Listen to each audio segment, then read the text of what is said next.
Assalamualaikum warahmatullahi wabarakatuh. Perkenalkan, nama saya Linda. Saya dari kelas 3A jurusan Manajemen Pendidikan.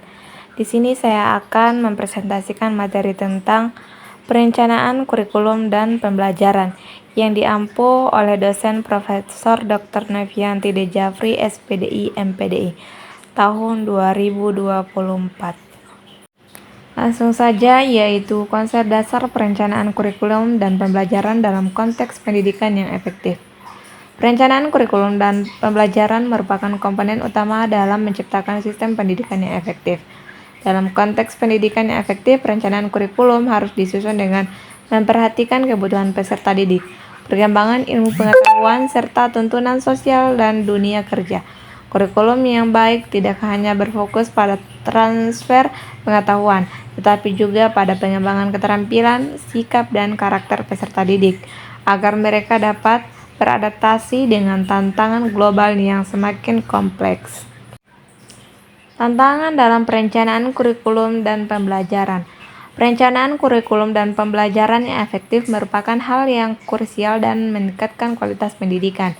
Namun, dalam prakteknya terdapat berbagai tantangan yang harus dihadapi oleh pendidikan, lembaga pendidikan, dan pembuatan kebijakan dalam penyusunan dan mengimplementasikan kurikulum yang efektif. Salah satu tantangan utama dalam perencanaan kurikulum adalah keterbatasan sumber daya.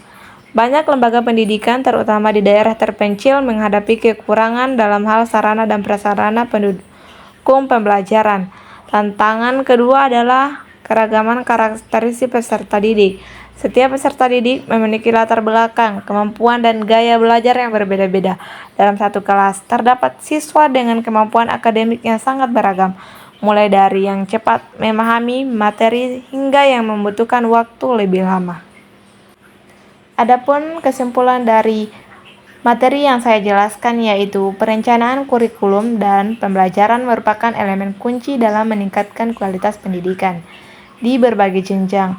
Kurikulum yang dirancang dengan baik tidak hanya berfungsi sebagai pedoman dalam pengajaran, tetapi juga sebagai alat untuk pengembangan kompetensi peserta didik secara holistik yang meliputi aspek pengetahuan, keterampilan, dan sikap.